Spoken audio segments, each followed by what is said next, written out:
بعض في حلقة جديدة هتعجبكم قوي وخفيفة كده وظريفة. هنستخدم فيها حاجة حلوة قوي قوي ويمكن كلنا بنغفل عنها، الكابوتشا اللي هو الأحمر أو الملفوف الأحمر اللي بنستخدمه على السلطة. هنستخدمه النهاردة في وصفة حلوة جدا هتشيل لو عندك كرش، لو عندك بطن جانبية، الناس اللي بتعاني من سمنة في المنطقة دي بشكل عام. هنعمل وصفة سهلة قوي ب3 مكونات بس هنستخدم فيها. زي ما انتوا شايفين جبت 3 اوراق من اللي هي الكابوتشا دي، هي على فكرة حتى في السلطة طعمها جميل وفوائدها جميلة جدا، وهي من الحاجات المغذية كمان وبتخسس جدا وبتحرق الدهون يا بنات. تظبط شوية من اكلنا. مش هقدر اقول بقى الكلام المرسل اللي بيتقال من غير رجيم ومن غير دايت وتاكلي اللي انت عايزاه وتشربي الكوباية دي هتبقى سحرية. لا، لو ظبطتي اكلك. والكوب اللي احنا هنعمله ده النهاردة بورق الكابوتشا الاحمر ده او الملفوف الاحمر حقيقي هيفرق معاكي جدا جدا، كيلوات كمان.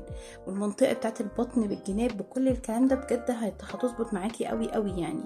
هنجيب الكابوتشا زي ما انتم شايفين وانا مقطعاها بالشكل ده طبعا وغسلاها 3 ورقات بالظبط.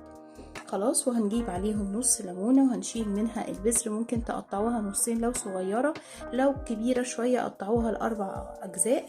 تمام كده. وهتجيبوا بقى هنجيب حاجه هننزلها على النار في ميه. هنحط الكابوتشا دي زي ما انتم شايفين في ميه على النار وهنخليها تغلي حوالي 10 دقايق بالظبط. اهو يا بنات معاها الليمون. خلاص، وكمان هضيف عليهم نص معلقة من الزنجبيل اللي هو البودر،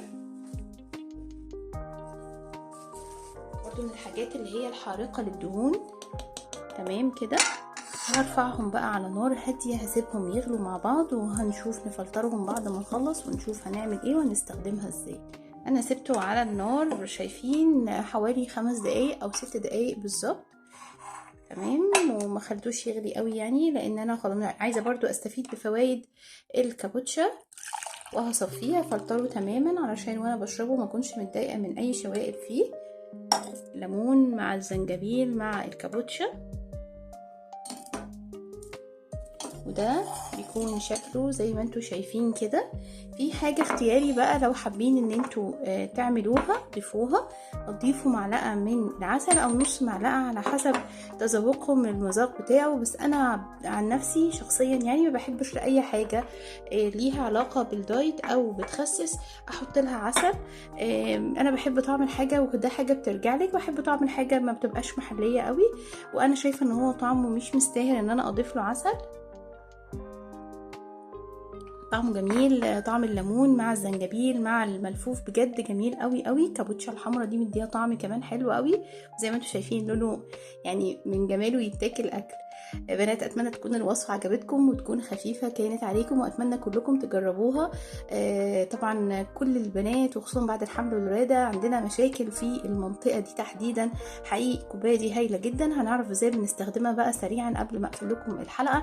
هتشربوا منها كوبايه كل يوم الصبح لمده اسبوع واحد بس يا بنات، وتريحوا اسبوع تاني وترجعوا تكرروها تاني وهكذا لغايه ما توصلي للقوام اللي انت عايزاه او للمقاس اللي انت عايزاه في منطقه الكرش او اللي هي البطن الجانبيه اللي بتضايق بنات كتير قوي قوي، وخصوصا زي ما قلت لكم بعد الحمل والولاده.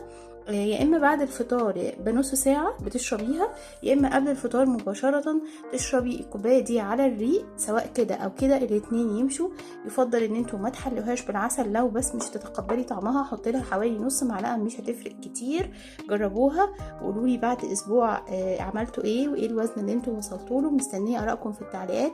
ولو كانت الحلقه مفيده ليكم وعجبتكم اتمنى ان انتوا تعملوا لايك وسبسكرايب وشير علشان تعم الفائده لجميع البنات والسيدات. استنوني في حلقه جديده واشوفكم على خير وباي باي.